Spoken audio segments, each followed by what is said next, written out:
What's the weirdest thing your son or daughter's friend did when they stayed over? 1. My son's friend, a 17-year-old boy named Kim, was always the proper and well-mannered type, to such an extent that it made him seem strange. One Saturday night, I arrived home from an outing, and the first thing I see when I walk in the door is Kim wearing a Scooby-Doo costume that was 3 sizes too small. He was crawling around my living room on his hands and knees while trying to speak like Scooby. He then saw me and tried to play it off, but I soon learned that Kim, my son, and the other friends were all on something. What I witnessed, I had to be sure that I wasn't the one hallucinating. 2. My 9-year-old daughter had a sleepover, and her friend kept calling me daddy over and over. It was pretty weird. Also, her parents didn't respond to my calls the next day until about 6 p.m., which I thought was a little weird too. I ended up taking the two of them swimming, and the girl kept saying, "Daddy, look at this." When I brought her back, she left her soaking wet towel right on my dad's leather chair, which left this stain of towel fuzz that I couldn't get off. My dad went crazy when he came home and found his chair ruined. 3. This happened when I was a child myself, but it was a friend of my younger sister who was staying over at the time.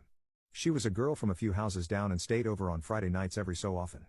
This girl seemed normal enough, not a screamer, crier, or smelly at all, so you can imagine my surprise waking up on Saturday morning to find her ambling out of the crawl space in the basement, wiping crumbs from her mouth.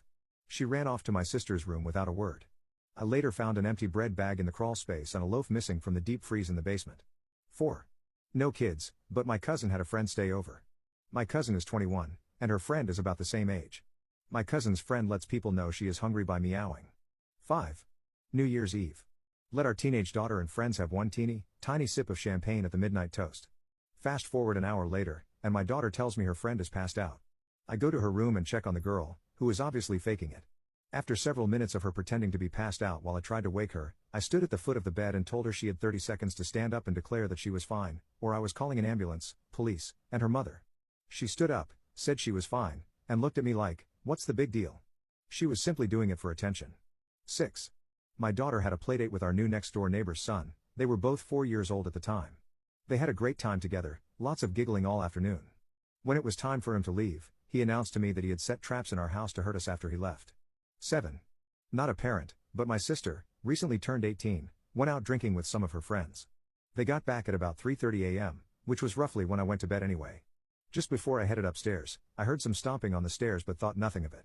When I did go up a couple of minutes later, one of her friends came up to me and apologized for something. I had no idea what.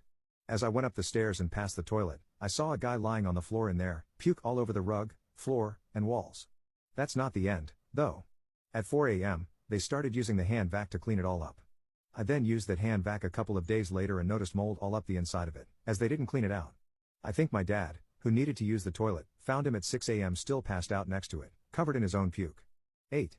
A friend of mine has a granite dinner table at home, and when he came over to my parents' house, he opened the beer I gave him on the edge of our super expensive wooden table and damaged it. My mother was in tears because the table was really expensive and imported from somewhere far away, and she had already returned it 3 times due to imperfections in the wood. So now that she had finally gotten the perfect table, my friend came along and messed it up. No hard feelings though.